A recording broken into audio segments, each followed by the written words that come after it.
Ne savez-vous pas que vous êtes le temple de Dieu et que l'Esprit de Dieu habite en vous? 1 Corinthiens 3,16.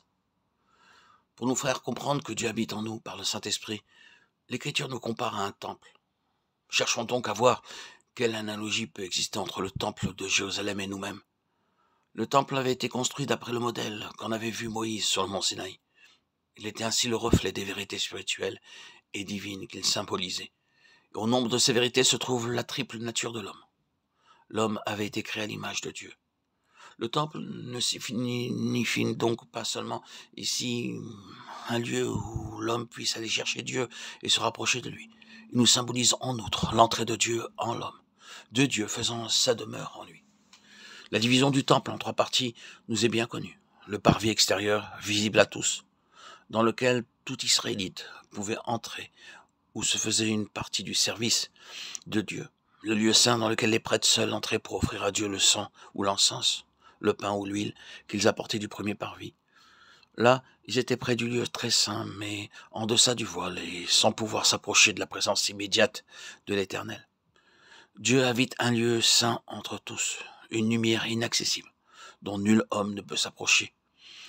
Aussi, quand le souverain sacrificateur entrait une fois par an dans le lieu très saint, n'était-ce que pour faire mieux comprendre l'impossibilité pour tout autre de pénétrer derrière le voile, jusqu'à ce que celui-ci fût déchiré et enlevé.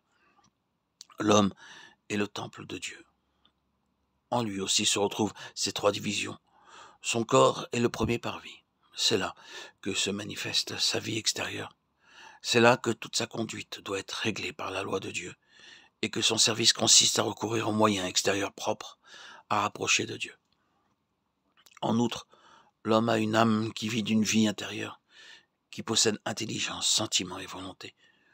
Pour l'homme régénéré, l'âme est le lieu saint où les pensées, les affections et les désirs vont et viennent, comme jadis les prêtres du sanctuaire, lorsqu'ils faisaient devant Dieu le service requis. Enfin vient derrière le voile le sanctuaire intime, caché à tout regard, à toute lumière terrestre. Le secret du Très-Haut, où Dieu habite et où l'homme ne peut pénétrer jusqu'à ce que le voile soit déchiré par l'ordre même de Dieu. L'homme possède non seulement un corps et une âme,